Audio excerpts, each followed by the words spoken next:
Hi hello నమస్తే welcome to our channel. Heroine Anushka గారి గురించి స్పెషల్ గా చెప్పాల్సిన అవసరం లేదు. ఒకప్పుడు టాలీవుడ్ ఇండస్ట్రీలోనే ఆవిడ టాప్ హీరోయిన్ గా నిలిచారు. కమర్షియల్ సినిమాలే కాకుండా లేడీ ఓరియంటెడ్ మూవీస్ తో కూడా అందరినీ ఇంప్రెస్ చేశారు. అరుంధతి, భాగమతి, రుద్రమదేవి లాంటి పవర్ఫుల్ క్యారెక్టర్స్ ఆవిడ చేశారు. ఆవిడ last movie miss Shetty mister Polishetty. ఆ మూవీ తర్వాత చాలా గ్యాప్ తీసుకొని ఇప్పుడు ఆవిడ ఘాటి అనే ఒక మూవీతో మన ముందుకు రాబోతున్నారు. ఈ మూవీలో ఆవిడ ఒక పవర్ఫుల్ క్యారెక్టర్ చేయబోతున్నారు.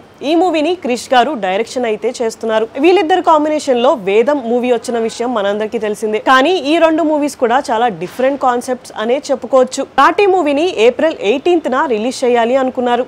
కానీ ఇప్పటి వరకు ఈ మూవీ గురించి ఎలాంటి అప్డేట్ అనేది లేదు. దీన్ని బట్టి చూస్తుంటే ఈ మూవీ రిలీజ్ పోస్ట్ పోన్ అయ్యిందా అని డౌట్ అయితే వస్తుంది. అయితే క్రిష్ గారు స్టార్ట్ చేసిన హరిహర వీరమల్లు మూవీని ఇప్పుడు జ్యోతి కృష్ణ గారు చేస్తున్న విషయం మనందరికీ తెలిసిందే. అయితే ఇప్పుడు ఈ మూవీ కూడా పోస్ట్ పోన్ అవడంతో అందరికీ క్వశ్చన్స్ అయితే రేజ్ అవుతున్నాయి. అసలు ఘాటి మూవీ ఎందుకు పోస్ట్ పోన్ అవుతుంది అనేది తెలియట్లేదు. అయితే ఈ మూవీ కోసం అనుష్క గారి ఫ్యాన్స్ అయితే ఎప్పటి నుంచో ఎదురు చూస్తున్నారు. ఈ మూవీ గురించి నెక్స్ట్ ఏమైనా అప్డేట్ వస్తుందేమో చూడాలి. లేకపోతే ఈ మూవీ రిలీజ్ గురించి అయినా అఫీషియల్ అనౌన్స్మెంట్ ఏమైనా వస్తుందేమో చూడాలి. ఇలాంటి వీడియోస్ కోసం మా ఛానల్ ని సబ్స్క్రైబ్ చేసుకోండి. Thank you for watching.